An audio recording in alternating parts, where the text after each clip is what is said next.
Welcome to I Attract Miracles. Today I'm here with Filip Rezabek, Research Associate at TU Munich, where he's working in time-sensitive networking. And later on, he's the co-founder and CTO of SpaceComputer, where they're building a trust layer for global communication in space. Filip, welcome. Thanks for having me. We're very happy to be here today with you.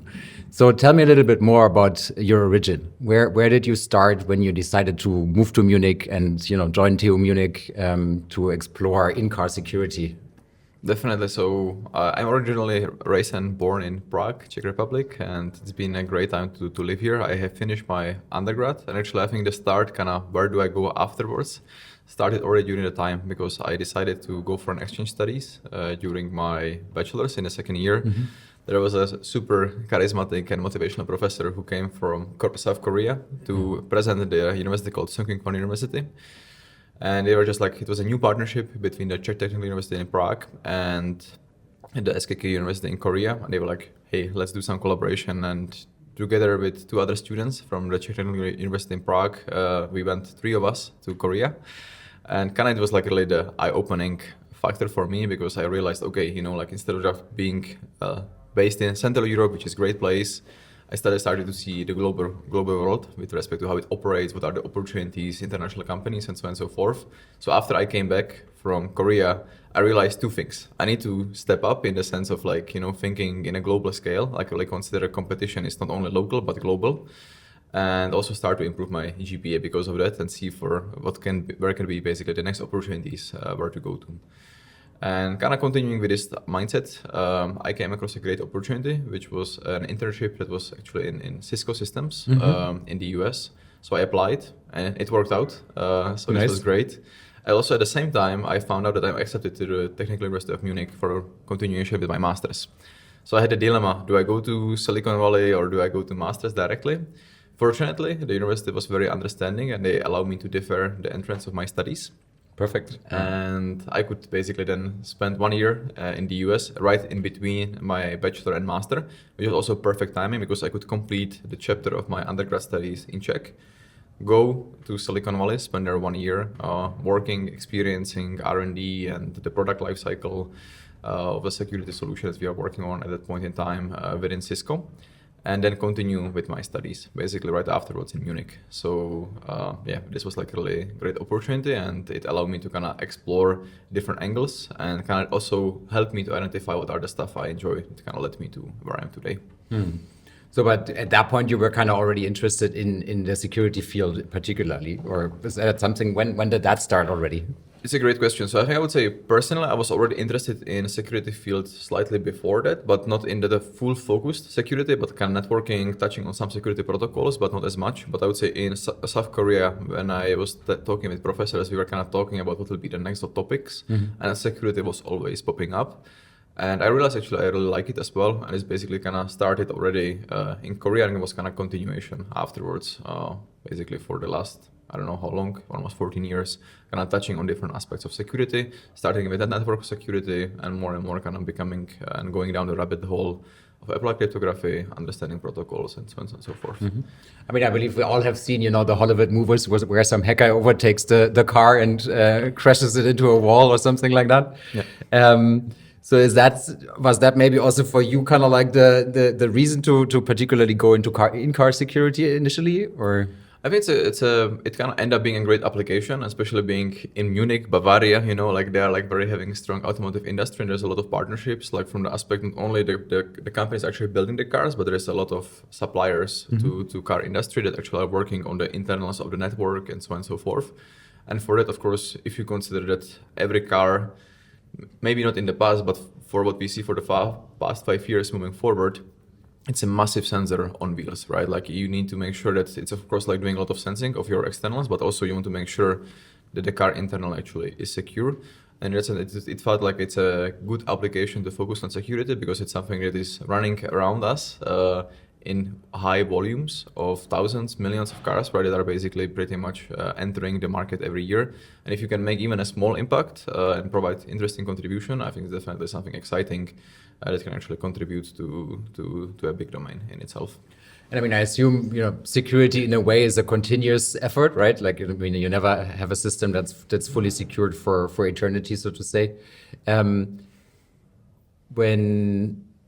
When you were kind of like, building car security, or like from your standpoint as a scientist that has worked in that space, like what are the current challenges from speaking as of today? It's like, is that mostly solved and it's just kind of like following up on like new attack angles, or is there still certain technical aspects that are really difficult to tackle?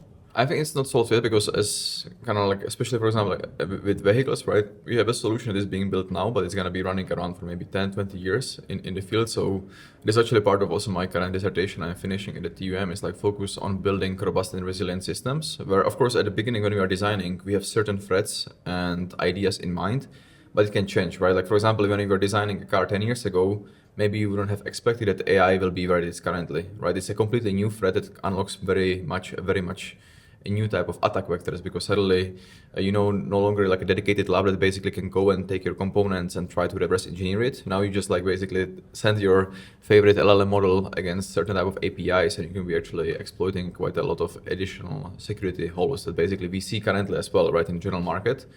And as a part of the design, I think it's not there yet. We usually focus on the current threats, but I think having a holistic view on how to design robust systems where we assume that some subsystems will eventually fail and try to make the individual components of the cards in a certain buckets basically is not there yet. So I think on that part, I see we focus on providing, for example, encryption, signing, and so on. But I think having the holistic view, okay, I assume that I'll be eventually compromised because the new threats will pop up. How do I basically design the system in such a way that it will only remain compromised in a certain area? I want to hold you there for a second. I think you said, if I understood you correctly, that you're basically also using LLMs to, like explore attack angles on physical objects, on cars, right? Yeah. So how do I have to envision this? Like, do you use a commercial model, basically, like ChatGPT or Claude, and then you just plug the car into the model and then basically tell it, find something, or how does that work? It can be that, like, I mean, if you, for example, tell it how does the protocol, for example, CAN bus or other works, it will immediately try to find like different type of vulnerabilities, and then it's kind of up to you. It can kind of also help you to assist, for example, to build like your own, like do-it-yourself type of equipment to maybe try to listen on the bus, and you can like, try to think about different level of sophistication of the attacker. And it definitely can help in this direction on the hardware level. And of course, if you have a software, you have some form of like a output that you can tap into, it's way easier. You can just like basically have like a feedback loop where you're just like getting some messages and try to reverse engineer what is happening under the hood. And during your work, have you found anything shocking? Where you were like, oh my God. Not myself, so I would say I'm more focusing on the defense side, basically how can we prevent it, but at least from what I have read in some interesting publications, like, I mean, cars are not really secure as of now. Like if you look at it, like many of the messages that are being sent over, it's easy to basically get to see them. It's at least we see a transition to intravehicular networking encryption of the messages, still not there yet in every aspect. If you also, for example, look at the part of what are the interfaces that you can interact with, like even like USB and so on, oftentimes there is not like a clear segmentation of, for example, infotainment and other more sensitive parts of the vehicle network. So I think this stuff are improving, but it's not easy to get there yet. And I mean, for someone that has no idea of all the technical setup of a car, like how do I have to envision? Is there like certain like defense lines, or how would you describe it to someone who has no technical background as to how you structure such a system basically in order to make it secure? Yeah, I think it's a layered approach. I think this will be like really try to really follow good security practices. Like for example, if I want to have a technician that comes, usually they get access to all of the vehicle, right? Because they want to be debugging it, which is great for the mechanic, right? To basically get to see everything. But you can also assume that someone can go and buy from an e-shop similar type of equipment that is maybe old or used for a couple of bucks, and they can actually get to see the similar stuff.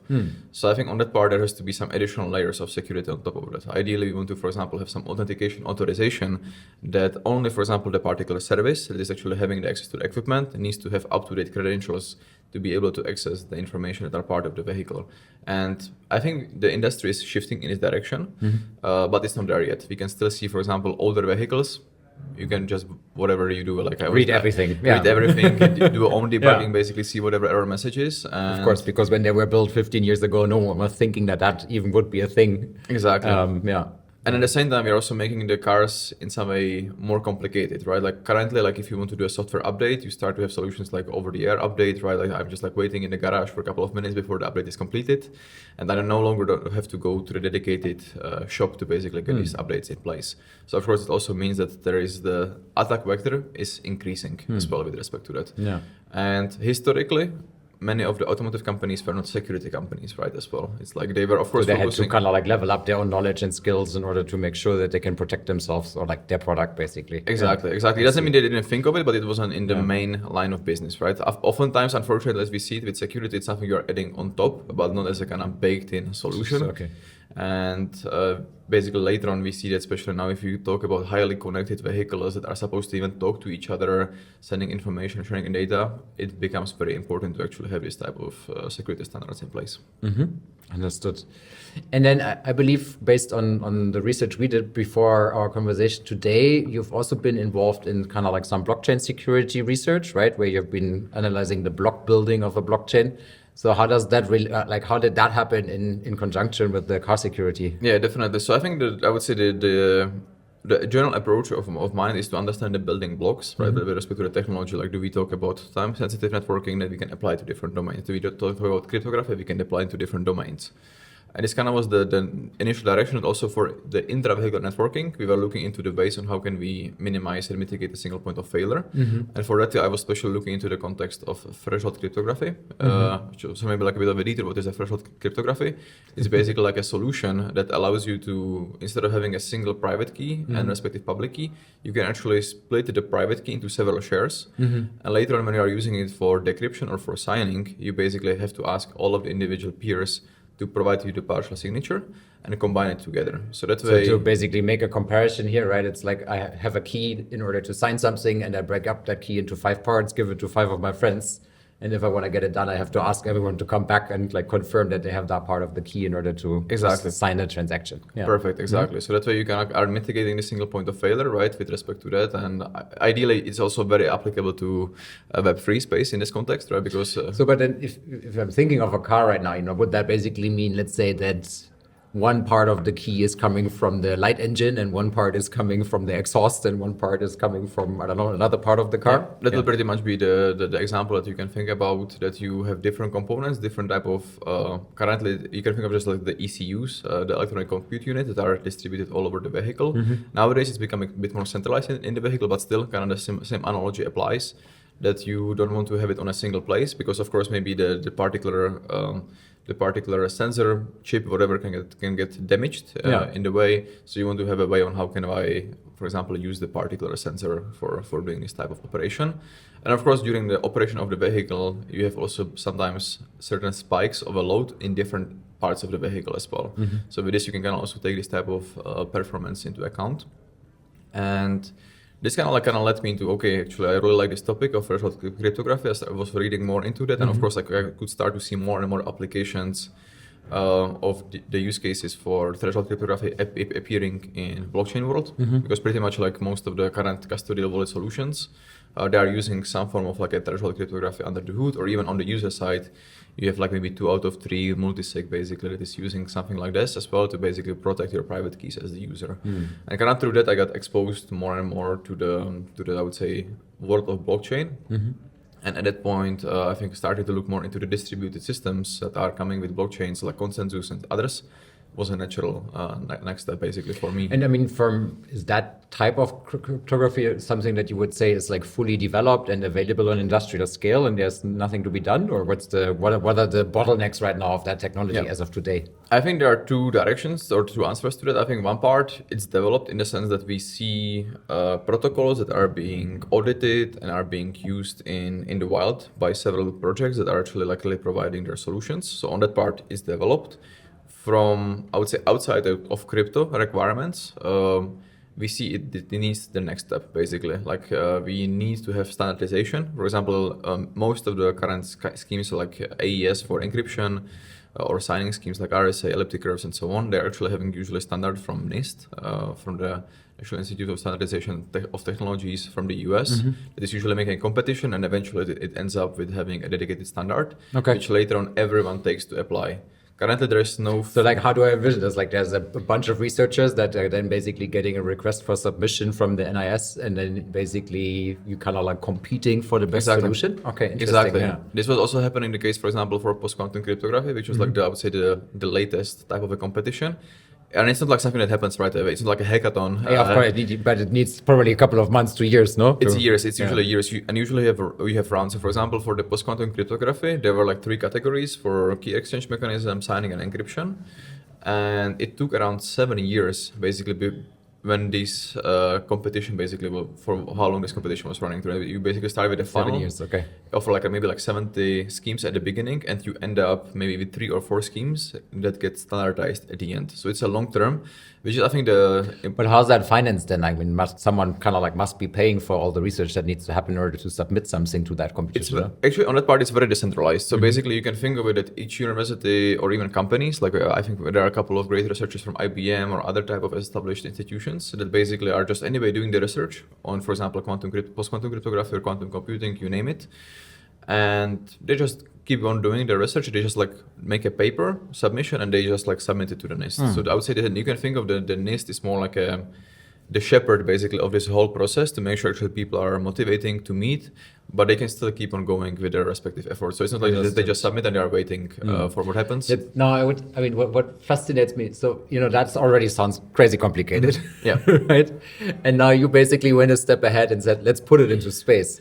Yeah. I mean, to me, that sounds counterintuitive, but I assume it must have a reason that something might be easier in space than it is on Earth. Like, I mean, maybe you can explain that a little bit? I'm not sure if it's easier, but at least I think we see that I would say the tendency is similar in that, at least from my point of view, is that we see that we are becoming more dependent on certain type of technology, right, with respect to that. And I think with vehicles, we could see that we are more dependent now of the vehicles being smarter, providing us more capabilities. And we can start to see that the next narrative and the next direction is like our space infrastructure will be becoming more important, and even we as a society, I think, will be becoming more dependent on satellite communication, compute in space, you name it, basically. Already now, quite a certain portion of the space infrastructure is really used for our critical infrastructure, like you name it, GPS. Of course, yeah. It's like very crucial, we right? Know that for our car navigation and the phones, like when you walk around with your maps on. Exactly. It's like something that is like impacting billions of people, right? Like on day to day. And of course, we see that the more stuff and more connectivity and the more compute will be shifting to space, the more it's going to be impacting our critical infrastructure, but also the regular user. So on that part, it's like really trying to see how we can look at it from the, again, holistic view, basically see what we can do and try to understand how the system behaves, what are its shortcomings, and we can actually improve it for the future of the technology itself. So definitely on that part, I don't see that it's easy, just like it's a different domain where we have to apply it, understand, again, the design space we have to navigate in, understand the limitations and the advantages, where especially the advantages is... But maybe, let me interrupt you here. Take me back to that moment where you basically figured out that it makes sense to have infrastructure in space to secure communication. Yeah. So when was that? Like, how did it happen? Was it like a Thursday night and you're having beers with your co-founder? Or great question. So I would say it was like a developing over time. So with respect to spatial, I think the state where we currently are of SpaceComputer, it takes time. Like you're like really shaping it over extended period of time. But I would say for me, the interesting kind of like a brainstorming idea that really caught my interest, so to say, was I have been also doing quite some work with the trusted execution environments as a technology. And if you look at most of the current solutions on Earth, either from Intel or from others, like usually if you have a physical access to the solution, you have a problem, right, with respect to that. So there are different ways on how to mitigate it. You can, for example, operate it in a trusted environment, which is great. I think it's definitely... So trusted environment means I have a room, I have a door, I control the lock, no one else can get in or out. So pretty much, or you, for example, try to outsource the trust, and I assume there is a security guard with a lock on the door, that basically is trying to make sure that no one can enter. Yeah. And this is basically how this environment can look like as well. And I will get a maybe certification, either contract or in Web3, hopefully, maybe some more of a cryptographic proof that actually is like really running behind these secure doors that no one can access to unless you are like really the right person you claim to be. And at that point, like, it's like, okay, what if we do something better, right? And of course, the meme would be like, let's put it to space, because it's very hard to physically tamper with it. Exactly, because you can't just like hop in a cab and drive to the satellite and be like, hi.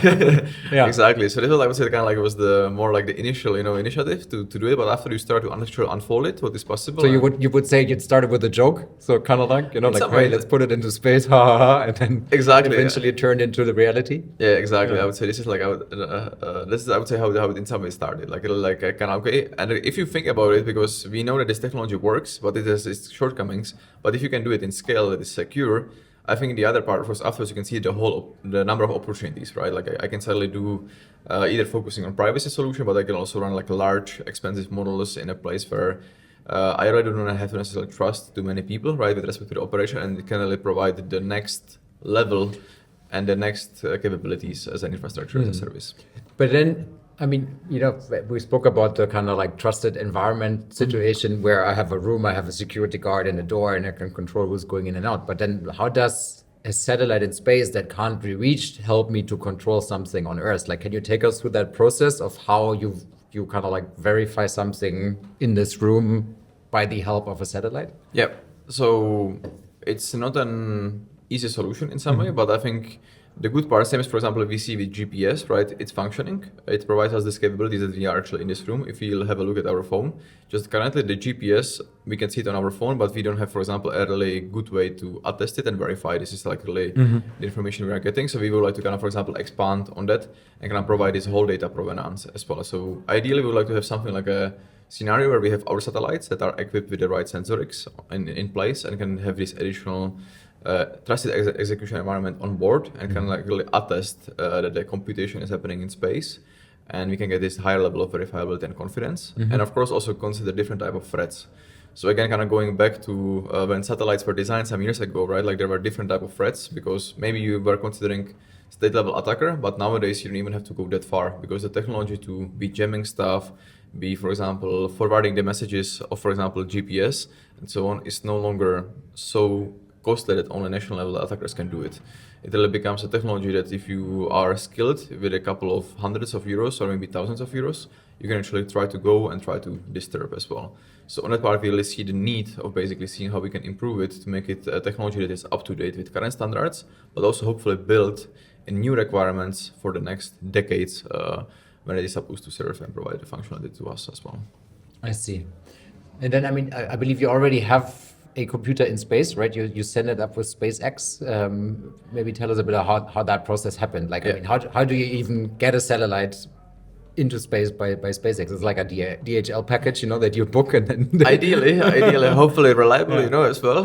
But there is a bit of a trickiness, because no one wants to ensure you that your package will arrive. At least DHL is trying to provide you better guarantees with respect to the insurance. But I think that the flow is overall quite complex in the sense that there are different layers of the supply chain basically before even it reaches SpaceX. So we, for example, ourselves are not directly in touch with SpaceX, because as a part of the story, maybe you can think of it, you have the box, the satellite, and you can either have your whole satellite that you basically own, or you can also have, for example, a solution that is called rideshare. So you can think of it like I have a bigger satellite. Yeah.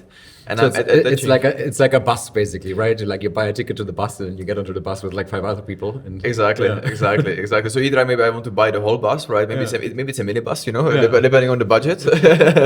And basically afterwards you can, or you have someone who buys the bus for you and they are trying to rent the respective seats for you. So there are different models, and basically usually the owner of the bus is the one who's later on talking to SpaceX. Basically, okay, these are the requirements. We need this volume in the rocket.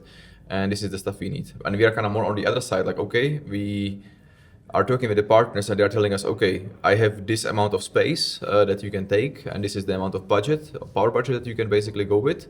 And this is the size and the amount of kilograms basically I can offer to you. Do you take it? So how long did it take you to plan and execute on all of that?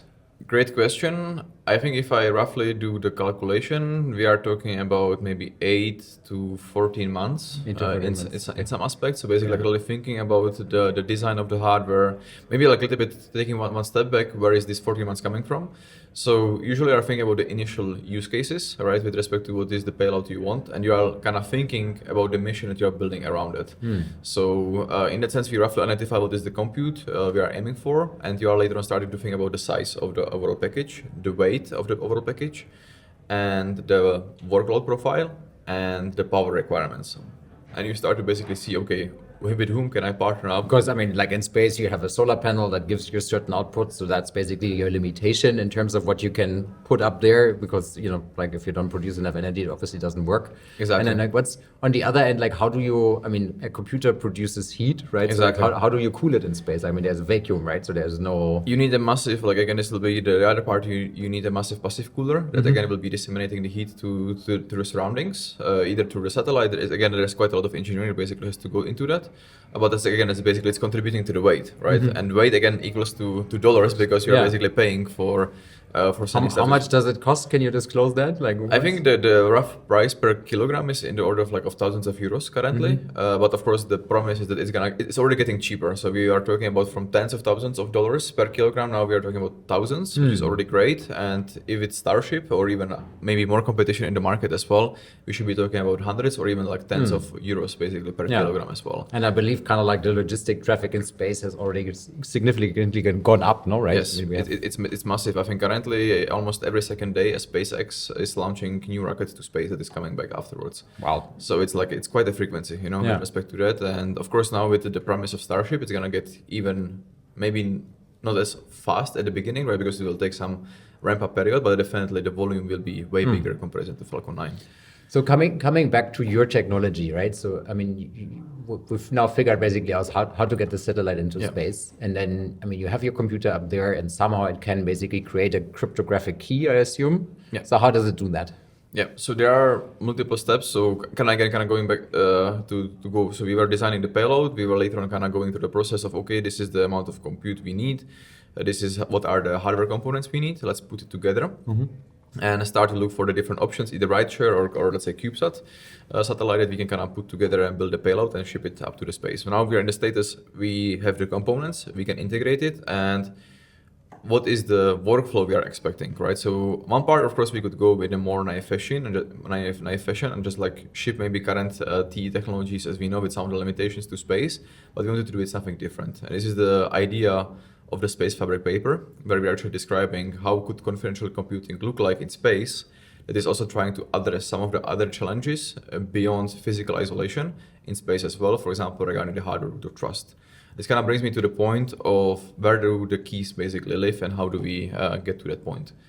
And the main premise we try to work on is I don't want to ever generate the private keys on Earth, because you can assume that the hardware is going through quite a complex supply chain.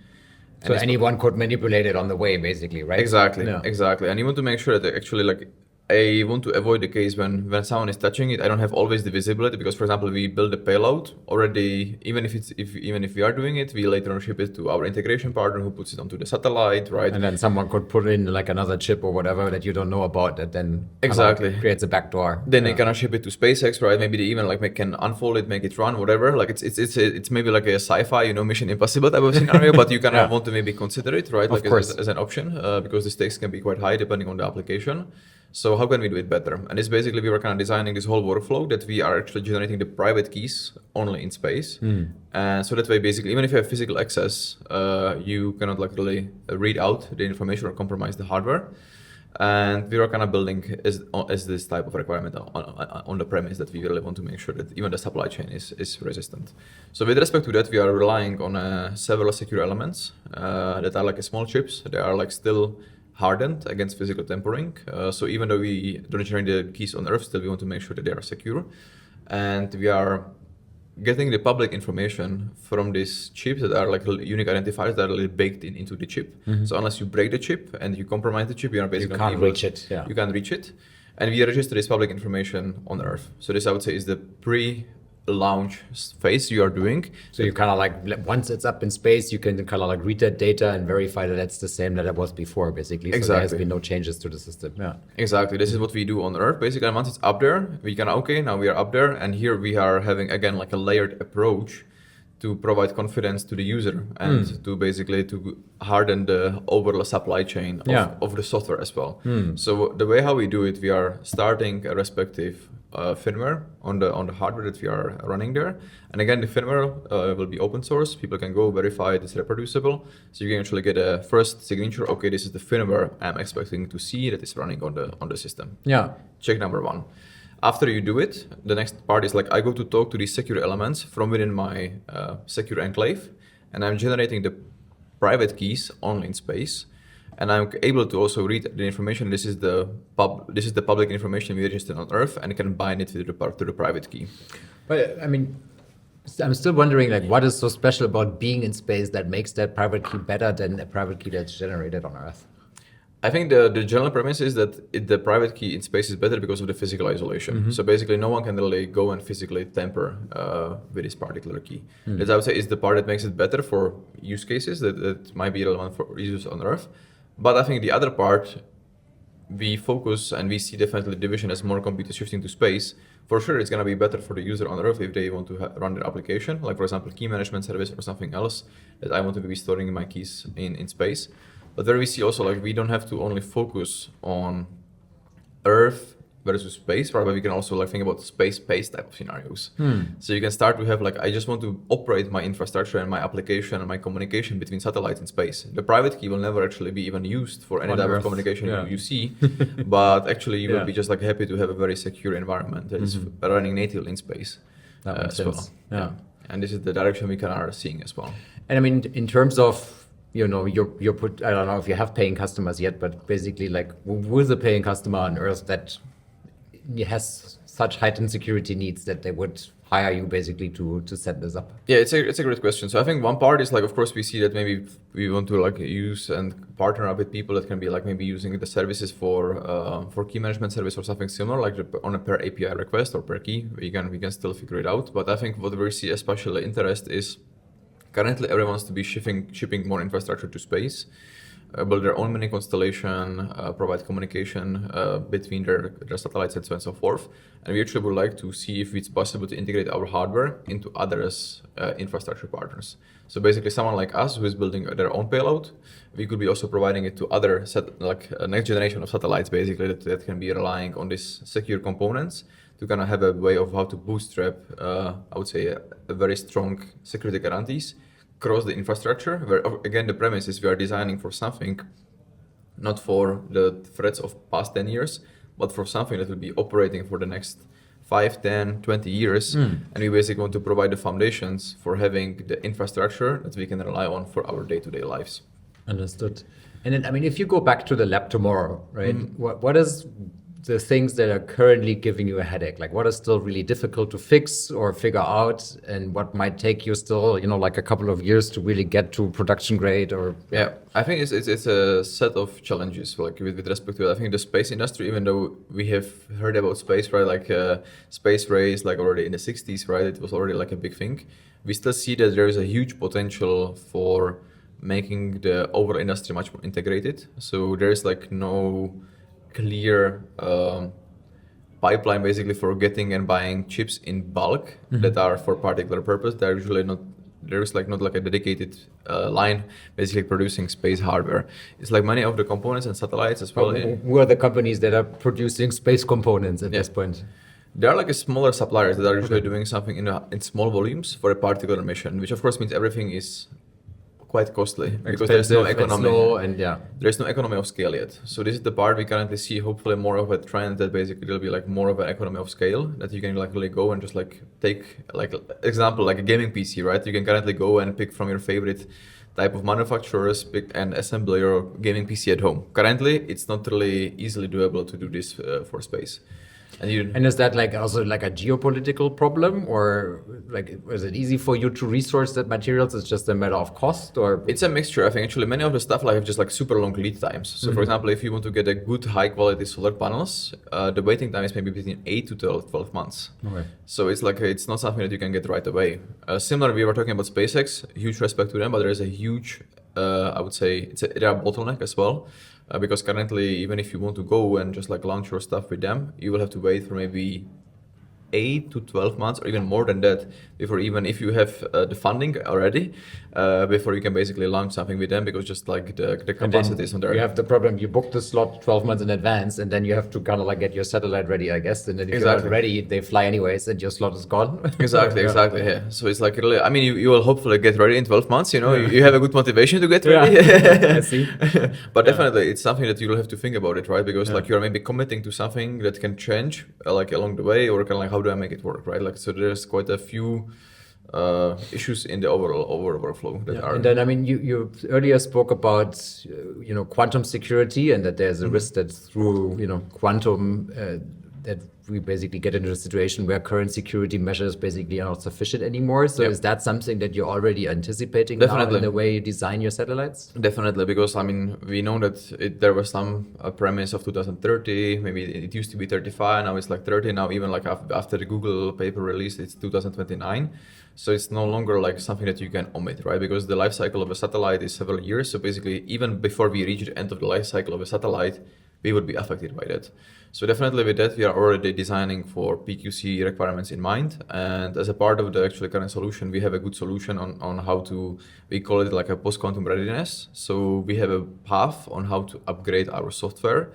And we don't need to upgrade the hardware, fortunately, but if we need to, we can also upgrade the hardware for the next iteration. But for now, we can do solutions in software, so we can update the firmwares on the individual components to basically be able also to again update over the air, right? So you're gonna, exactly update over the air, and basically make sure that we can update the individual software components to make them to make native support for quantum cryptography in place. But already as of now, this is also the I would say cool use case for our trusted execution environment in space.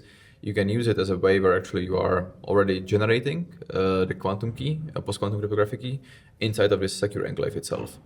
And it can be like the stepping stone, basically, that we can already do now. Just basically have this, as I was mentioning at the beginning, the private key. It's not as secure because it's done in software in comparison to the hardware-based private keys we are currently planning to use. But you can kind of find an interesting cryptographic way. So actually, how can you bind this information about the post-quantum key with the non-post-quantum key and basically make it functioning. So we already have a transition path to post-quantum keys and plan to already integrate some of the initial steps and understand also the overhead of the performance and the compute to make it post-quantum crypto ready as well. Yeah, and is there anything within the stack that you are using right now that is still completely unsolved? Where also, like, let's say if I give you 10 million euros tomorrow, that's something that would still take, years to figure out? Or would you say that as of today, based on your kind of like product design, everything is more or less clear? It's just a matter of scale and time? Or? I think there are still things that have to be done better, which I think is like the aspect for it's.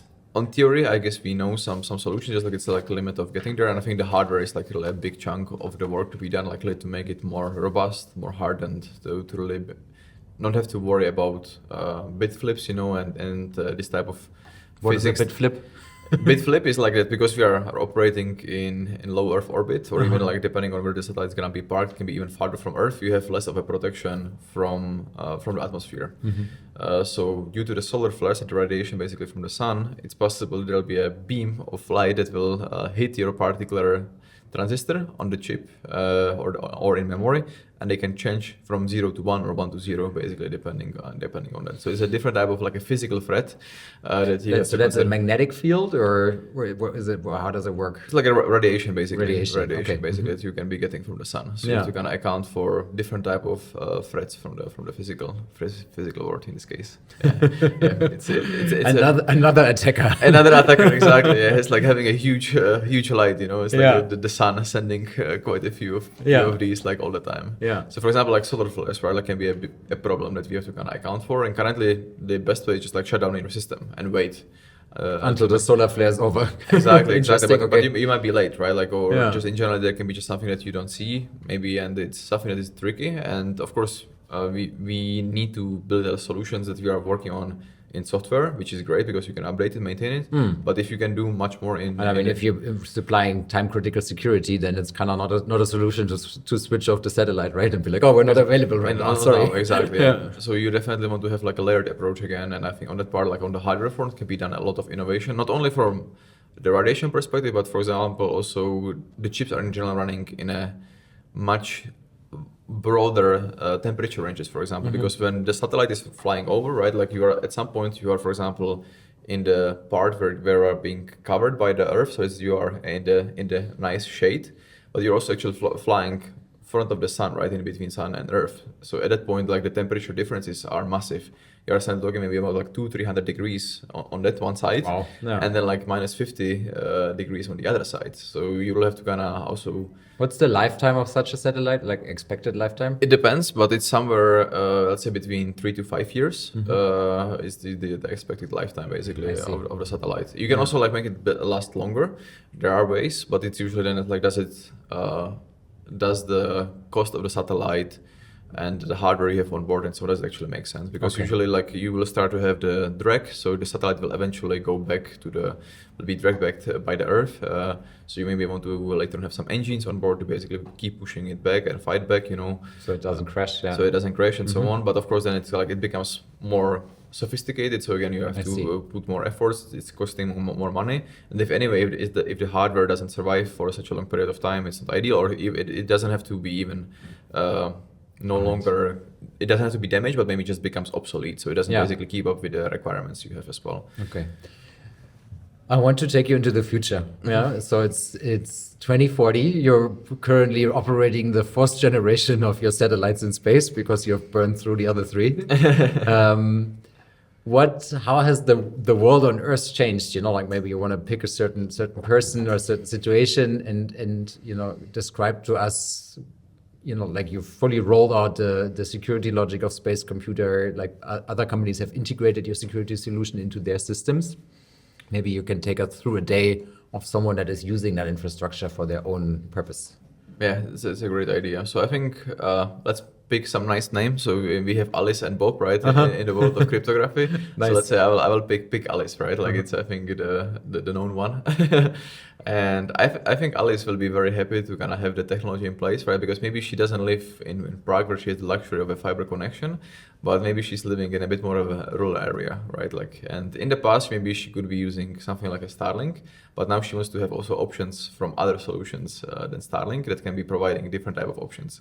Like you can choose currently also from different type of fiber optics provider. Alice can basically pick whoever she wants to use for the communication. And ideally she doesn't have to do it manually by herself, but there will be like some logic in the background that is already doing this for her. And when she's just communicating, sending messages, it can either go over the best solutions to send the data over. She will have a nice antenna on her rooftop, and basically all of the logic will be taken care of by this antenna to choose the respective hardware provider that can transport parts, exactly, that can basically be transporting the stuff. Her message will be sent wherever, all over the globe, without the need of waiting, without the need of paying too much, because we of course expect that the more compute is in space, the more communication in space, the better it's gonna be for this aspect. Yeah. And so basically internet traffic is gonna be very significantly cheaper than it is today. Exactly. Yeah, that I think will be the ideal premise with respect to, because there will be more competition in the market, and of course the cost of everything building up should be also cheaper. And I think the other part should be definitely benefiting from that. You will have like really this underlying security, like who can be listening to it. They can listen to it, but everything is secure. Like it's encrypted. It's also, I don't have to worry about the current modern trends with respect to post-quantum cryptography. It will be like really seamless to her. And also at that point, I think AI will be like really in the peak, right? That we will have to like really know what is AI generated, what is human generated, and I think it's like really become a new type of not saying threat, but I think at that point it'll be just like a different type of market, right? Like maybe I'm happy to be consuming stuff from AI, but also want to have the way of knowing this actually like really the image that I'm expecting from it is not AI generated, but it's actually the real deal, you know, that I am, for example, taking a really manual photo from somewhere. And so, which means basically every picture has a cryptographic hash that confirms whether it's been taken physically or has been created digitally. Exactly. And it's kind of like the future that I envision, that basically due to our technology of running and being sensing stuff from space, Alice can be getting the information, okay, this is actually the really weather report that we have been taking with infrastructure that's running around me. And this is the actual model that I'm using. And she can basically have all of these check marks in place. Maybe she doesn't care about it, but the underlying infrastructure is providing all of this stuff in a seamless fashion, and you can actually really go, if you are interested in, and go to basically verify what all is happening. You will be getting the different signatures from different weather stations that are running above the Earth, from the different satellites that actually are kind of scanning what is the status of the clouds, what she should be wearing for the day, and she will be actually getting a good confidence with respect to this information. And she'll actually know it's up to date, and it's really getting there. And that verification is basically provided by SpaceComputer. Exactly. That's the idea. Yeah. That's the idea. So basically fully verifiable communication, both from humans but also from machines, basically. Exactly, like really end to end. That's the workflow. We really focus on providing the data provenance from the source all the way to the destination, basically. And I think this will be, a crucial aspect that we definitely see for many use cases. I can also go under where she also Alice can benefit from some of the other ideas, right? Like instead of maybe her neighbors in the neighborhood were already asking for the same information. They don't have to be always asking for the same information. They can just have the local continental level network that will be caching some of this information for them, and they can later on all benefit from them as well. So that we can, again, trying to see how we can aggregate some of this information for better usability, lower latency, and optimization of the overall cost as well. So I think there is a layered approach to this. What could you think of? What could be an unexpected outcome of that technology, maybe in 2040, where you'd be that's like an area where we wouldn't necessarily see an impact of such a solution? Is there anything that you have in mind that Good question. could like a trickle-on effect, so to say? Good question. I think one part we are aiming for, which of course but hopefully with our solution it will not be the case. I think interoperability can bring a lot of disadvantages, right, with respect to that. But also if you have cascade effects of maybe some of these interoperability solutions, so in case you have bug in some of the solution, it can of course impact bigger chunk of the communication. So you really have to make sure that your solution is sound and it's well implemented. So I think this is something that we have to be aware of, not to introduce a dependency, this famous XKCD type of a meme that you have this complex system that is relying on this small break, that can introduce some issues. So this is definitely something we have to keep in mind on how to make it still open and have other people have the opportunity to basically step in and not create these cascade effects. As an example, if Cloudflare goes down nowadays, everyone is affected, right? Doesn't matter where you operate your infrastructure.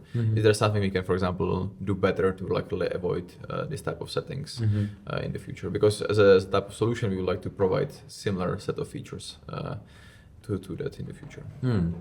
So that basically means the reliability of services will basically be improved. Yeah. And basically we probably wouldn't experience these outages anymore in a sense. Yeah. Yeah, that will be, I think, the part. And I think the direction is there. A lot of people are, for example, working on self-healing systems, right? Okay, I have this really much more automation to detect stuff, battle test stuff, and so on. And I think by 2040, there'll be also other domains that really try to keep up to speed and really be integrated into our day-to-day lives.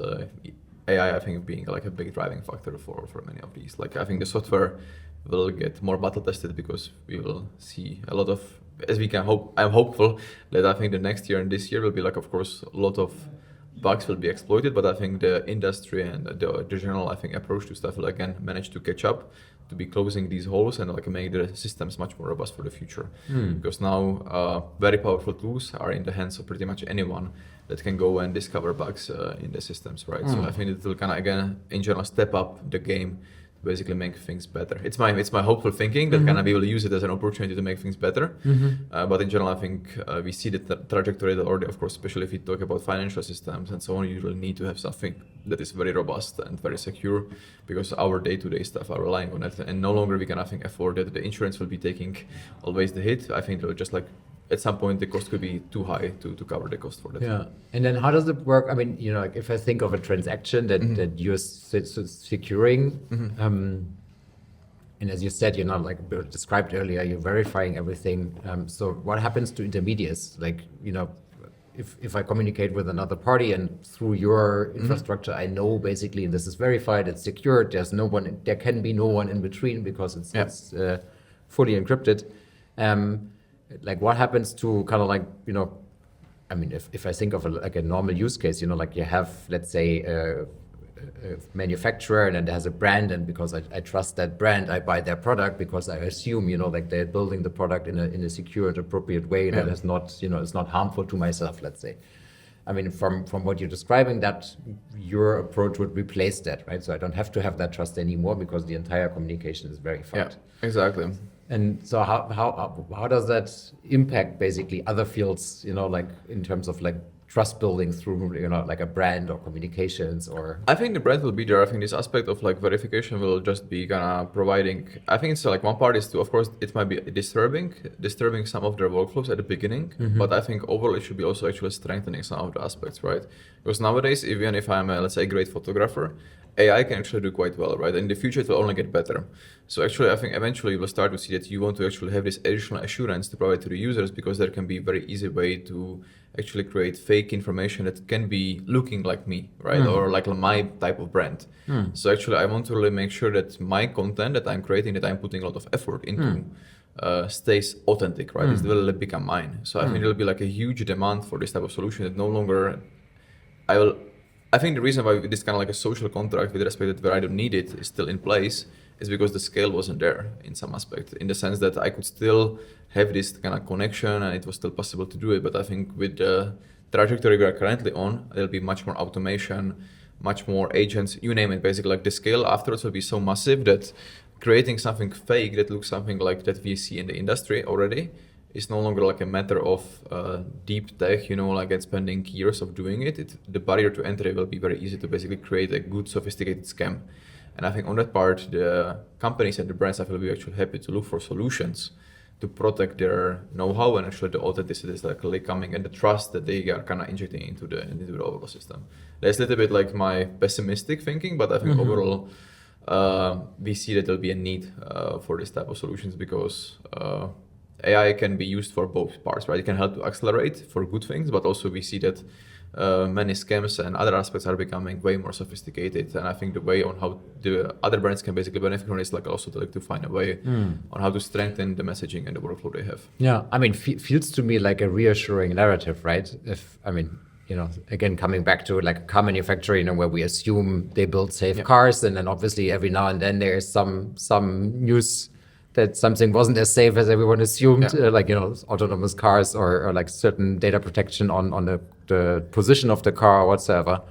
And then what I take from your vision is basically through the technology that you're developing, we can basically be reassured, right, that we don't have to worry about these kind of things because it's end-to-end encrypted through a satellite in space.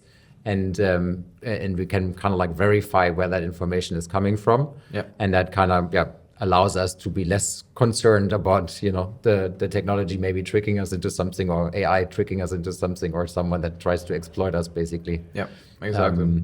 There will, I think, have to be layers to it. Like, of course, currently, even if you have some official certificate, it's like so easy to create like a fake copy of it, right? Especially the more digital we are, the more prominent it's gonna become. Like, if I want to create like a fake ID nowadays with a nice looking photo, it's possible, right? Like so on that part, like really, I think we have to find.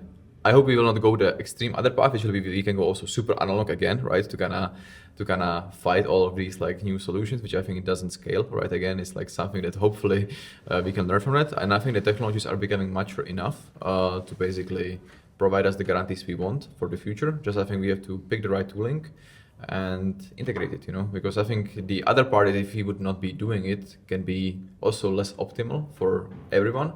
Because we'll be just gonna flood it with like fake news and we don't know what's happening. We cannot distinguish what is a real video, what is a fake video, right? Or completely, let's say, AI generated, even though it can be good looking, Something I think we will be happy to actually know what is authentic, what is, let's say, human made, and we'll be happy to actually have the option to choose after to choose. And then so today you have one satellite in space, right? We have access to one satellite, but it doesn't implement our architecture yet. Okay. But I mean, have you done the math of how much compute you had to deploy in order to, like secure global communication? I mean, assumably you won't be the only company to provide that eventually. But I mean, let's say you want to actually achieve that. Like, how many satellites would you need in space to really secure global communication? I think it depends on what do you consider by global communication. If you're, of course, consider like a global internet, it's massive. Like we are talking like really about scale of Starlink and beyond, right? Like it's like tens of thousands of satellites most likely. We are not there yet. For now, we are focusing on like smaller use cases to just be having a good coverage. And I think for that, we are roughly around 20 to 30 satellites that actually can provide already these capabilities as a platform. And so that would allow you for global coverage of the planet. Pretty much like a global coverage with like a reasonable handouts, and quite okay functionality. But of course, the more you have, the better. And that's the part kind of we hope that our solution can be interesting for other partners, so they can integrate it on their stuff. And instead of like everyone having like a siloed mini constellation, let's join the forces together. Like because especially in space, the cool part, the more satellites you have, the more coverage you have, right? Like instead of suddenly like waiting for a satellite to fly over my particular location for 90 minutes, I can maybe have a satellite flying over every minute, every 10 minutes. Like it becomes immediately like a much better quality of service if you have integrated system together. That's the whole advantage of Starlink, right? They just like solve the problem by throwing more satellites at the problem. Yeah. So basically, and I think currently the issue we see that it's hard to interconnect all of these systems together. It's hard to have a trust minimized solution where the parties that are integrating have to sign like complex systems, don't have maybe full access and so on and so forth. Is also the part where the trusted execution environments can come and help with the multi-tenancy of kind of having different users on the same hardware, where they can be very well segmented, they don't have to fully see what is happening and what is the software they are using, and provide this assurance to them as well. So have like virtual machines, so to say, on the same hardware? Pretty much something on those lines with like better cryptographic and security guarantees. Yeah. And then, I mean, obviously we're kind of in the middle of a space race, right? So, I mean, a lot of companies, raising a lot of money, trying to be in space and trying to be the first or the biggest. And I mean, if we compare that to the history on Earth, where we obviously developed the internet as, like an open public infrastructure that is accessible to everyone, right? And doesn't prioritize between commercial interests. Meanwhile, obviously, we also saw, like a lot of closed platforms, like particularly communication platforms of messenger services and so on. So for your personal vision for 2040, what does space look like in terms of, collaboration versus competition, maybe? I hope it's gonna be like a space internet, like a little division we are currently trying to push for. Like it's gonna be like the open, fabric. And we currently want to provide like the secure fabric to the solution, to basically make sure that the communication is very like robust, secure, but kind of we have a interoperability on different layers, right? It can be starting from the laser beams I'm using on different type of satellites are following a certain standard, so I can integrate a solution from company A and from company B. And this is already what we see in current internet, right? Like you have a different manufacturers of fiber optics, but you can have on one side different providers. So like a laser beam is how the satellite communicates with Earth, right? It can be, but also like inter-satellites, also the satellite-to-satellite communication. So it can be for both directions. The same kind of go for RF, like we really, and this is like on the, let's say the physical layer. On top of that, I want to be using like an identical known protocol, like what we, for example, see in the context of internet, right? Like we have like a TCP IP stack that each of this layer is basically known. People know it's open, it's standardized. Everyone can go join as long as you implement it, you're good to go. If you want to optimize the implementation on your side, you are welcome, you can do it. If you want to have like additional proprietary maybe headers or encodings of a certain information, you can do it. But kind of like the common standard you are tapping into is this open platform that everyone can come, and as long as you follow it, you are able to join. If you want to do something else that is more for your particular use case, feel free to do it. Do it on an application layer. We don't discriminate if it's your proprietary traffic or your general purpose traffic. Basically, just like kind of try to find a way on how we can make this interoperability in place. Sure, there'll be always like more sensitive compute maybe for different use cases that might be just like maybe even segmented. But I think at least the general platform itself should be open. And I think once you have this, you can again, like as we have seen with the internet, right? Like once you have this open platform, you can create like massive markets on top of that basically can actually provide you the huge scale and the users, that eventually will not really care if it's running in a data center in Ohio, or in Frankfurt, or if it's actually like really happening in space. As long as the features and the cost and everything aligns, I'm happy to use the service. And it's kind of like the layered approach we would like to kind of bring and see how we can integrate it for the space native solutions and make it way more seamless and hopefully also better than what we see in some of the solutions on Earth currently. Fantastic. Yeah. Last question. Are you and your co-founder gonna live in space in 2040? I am bullish in the sense that I think we will be able to go to space. I'm better to be able to live there. It's like it's not the best place to be in unless. Well, I mean, you're building a space company, so Exactly. you know, like one would probably expect that you Yeah. would be keen on. I mean, at least going. You know, I'm super keen on going. Like I think like I'm already like looking for the first hotels on the moon. You know, I think there is a huge direction now, and I hope we'll be using for the communication in between moon and Earth, like some of our components along the way. But I think living there, not sure. But I think going for like 2 weeks vacation, can definitely imagine doing it. Fantastic. Filip, thank you so much for being here. It's been a pleasure. Thank you very much for having me. It was great. Thank you. Thanks for joining us on today's journey into the future. I'm Ivo Betke, and this is I Attract Miracles. We'll be back next week with another dispatch from the frontier.